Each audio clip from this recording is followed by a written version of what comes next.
You guys wanted a comparison video, and we're giving you a comparison video. Be happy, because we're out here on in the water and it's raining right now. A little soggy. It'll be fun. Garmin versus Lowrance. Here we Live go. scope versus live sight. It's game time, baby. Boom. Let's do this.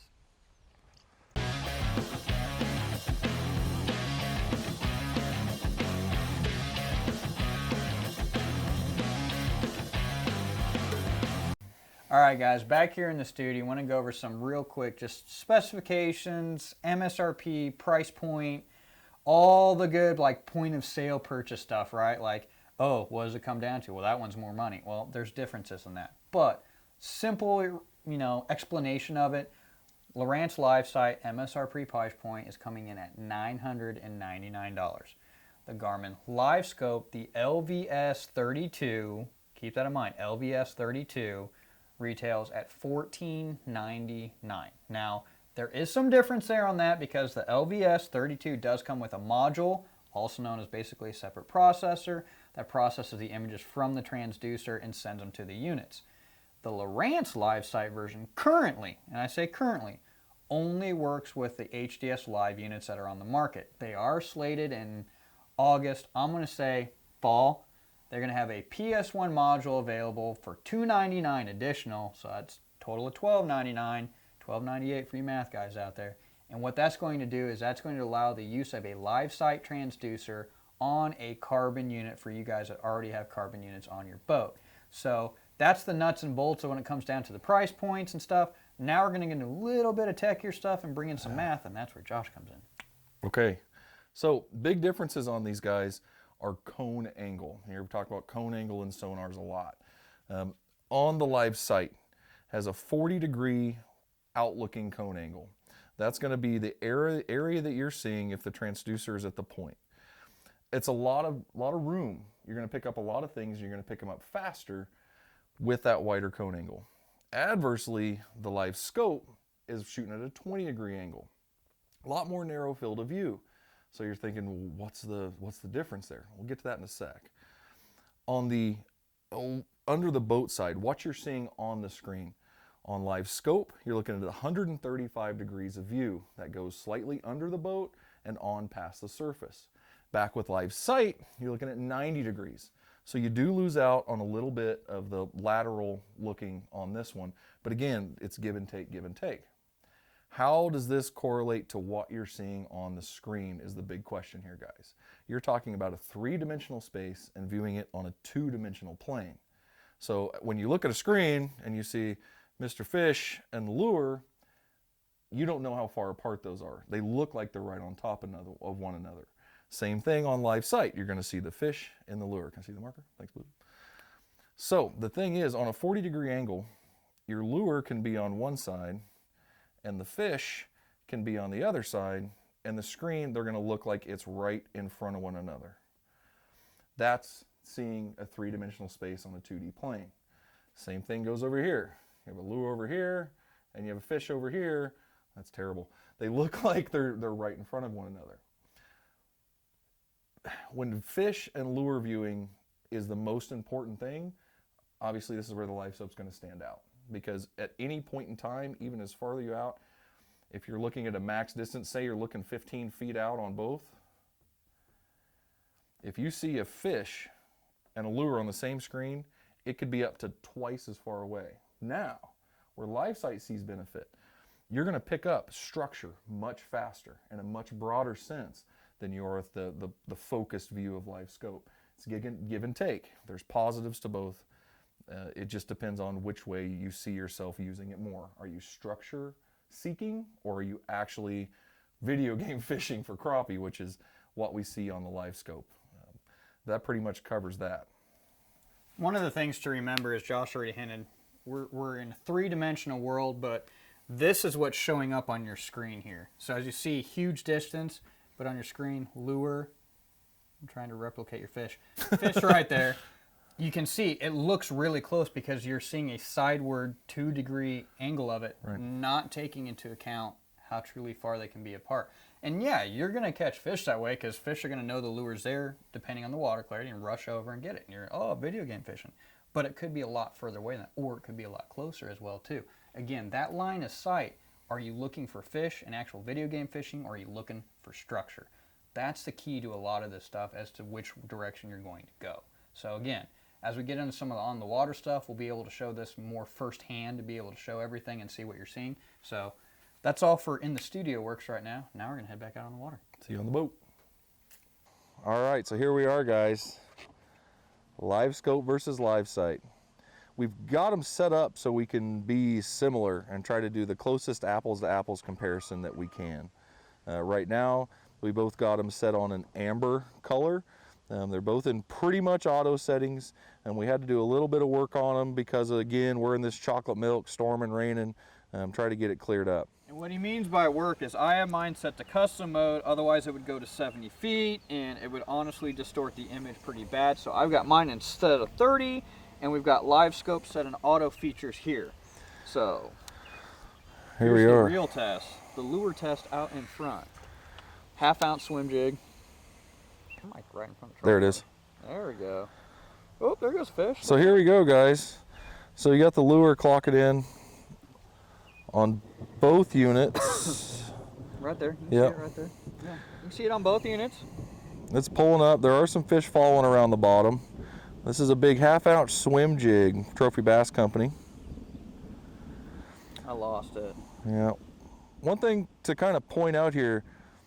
Saw it on LiveSight. Yeah, it's showing up on both. To look at the definition between the two and how structure is presenting itself. The two are starkly different. You know, obviously, you guys can see that. On the LiveSight, it's more of a broad picture, a lot of data. We talked about this in the studio, how it's the 40-degree angle versus the 20-degree angle. So what? 90 degrees versus 135. Right. So what that could correlate to here is that 20-degree angle on the LiveScope allows it to be more focused, where the 40-degree is taking in more information, so the clarity might not be as tight. One thing I will say, we talked about this when we got on the water for the first time. I feel like the LiveScope is more real, as Aaron says, raw information coming in. There's a lot of raw stuff where the LiveSight is more, it has an edited feel to it in a sense. And it's not, again, it's not as defined. I mean, resolution-wise and definition, I think LiveScope definitely has the upper hand on seeing fish and video game fishing and lure identification. But there honestly have been times where we see on LiveSight, we're like, oh, we see that first, and then it's like, oh, we see it on LiveScope.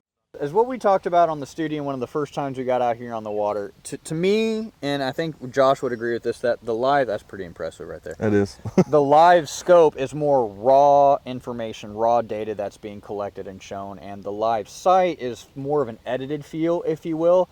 I feel the LiveScope, it's because of that 20-degree cone, again, it's an apples-to-apples comparison as to what's available, but is it really apples-to-apples comparison? Because the products aren't 100% the same. But in this direct comparison, head-to-head competition, the definition, I think, definitely goes to LiveScope on that because of the 20-degree cone. We're more focused, it's more defined on that, where we're a lot more broad with Lowrance. That's why I've always said on the LiveSight, on the other installation videos and some of the LiveSight videos we got, I think it's more of a tool for finding structure, not more of a tool of finding fish, where LiveScope not only finds structure in very defined areas where you're aiming, but you're able to see that fish and identify the fish easier in that structure because of the defined cone angles. And I think that's a big difference that a lot of people do not understand. You as anglers have to go in and feel which determines for which direction you want to go based on your needs within that. I agree. It's a big thing. When you're running down, again, in our case, a flooded shoreline here, with the LiveSight, that wider cone angle, you're able to inspect that structure and maybe look for bass better. That's something we've talked about with LiveScope. You know, is it crappie? Is it jigging? Is that what it's good for? We think there's some applications for bass, but to be honest, we haven't done it yet. Yeah. With the LiveSight, you're pulling that structure and able to scan that at a much faster rate. You know, some of you tournament guys, if that's what you're in for, you're trying to scan and find a fish in a hurry or move on, that might be the way to go, you know. Absolutely. With that being said, when you do find the structure you want to see, is the resolution there like it is on LiveScope? No, it's not. You know, the LiveScope's going to have better definition and a more focused view to really see the fish, see the behavior of the fish, and see how they're reacting to the lure.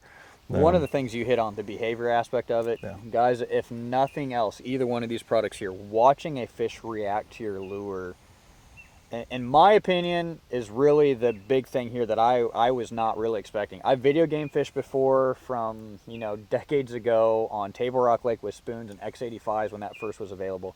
But to see it now, an actual fish real-time reaction, whether that fish turns, that fish follows your bait up or follows your bait down, it's almost like sight fishing without actually having to see it. I mean, you're sight fishing with graphs, Yeah. in a sense. Truly, yeah. So that is a key thing that I really wasn't expecting, wasn't necessarily prepared for, but I'm more intrigued by that aspect than I am watching a crappie follow a jig and bite it.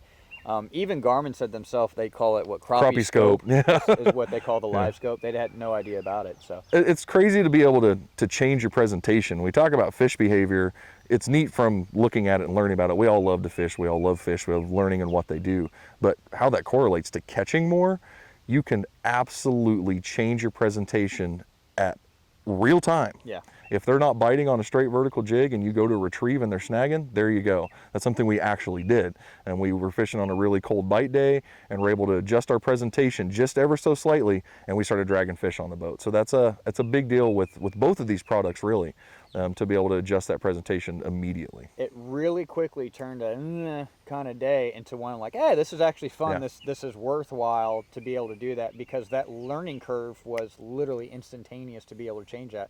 And from then on, we knew when we got that first fish to react, what we needed to do from then on out. And then it was calling your shots, and then it turned really fun. A lot of fun. If you're gonna catch crappie, now's your chance to catch crappie. I really think what holds back the LiveSight is that extra 45-degree angle of going back underneath the boat, because the structure's right here, is right down, and the angle isn't necessary for it. Oh, man. What we see here, guys, so with Justin throwing that big half-ounce I'm seeing your jig right there on the swim, LiveSight, that though. big half-ounce see that. swim jig, I'm running a little 1-inch pill. Yeah. You can see it, though. There it is. There it is. LiveSight showing it right there. You can see it on LiveSight. It's just closer to the boat because of the angle again of the Right. cones. And again, that's the difference between the 135 degree and the 90 degree. I cannot stress enough, guys. We're trying to make this as apples and apples comparison as best we can, but the products are different. The end result, the products are different, and that's what you have to understand coming into this. There's one just darting away. Yeah. Darting away.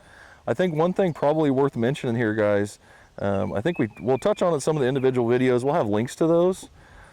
You see this jig coming in on screen anytime. Look, Yep, right there she is. There's a little bit of a lag on the LiveSight. It's odd. It's not much, but it's noticeable. there. Yeah. It's there. It's a minor thing, but like, I don't know, what do you feel like? Maybe a second and a half? Probably about right at a second. So minor. It is. But Now, you wouldn't notice it if we weren't running a side-by-side comparison. exactly. I think the big thing there, maybe that's the black box. I mean, that's Probably. the GLS 10. There we go. There's more fish. That's great structure. Yeah, there's some really good fishing structure on there. We're seeing both of Dude, them. this Again, is a lot closer to the boat on LiveSight. Again, angle of the cone yeah. versus what it is on the LiveScope.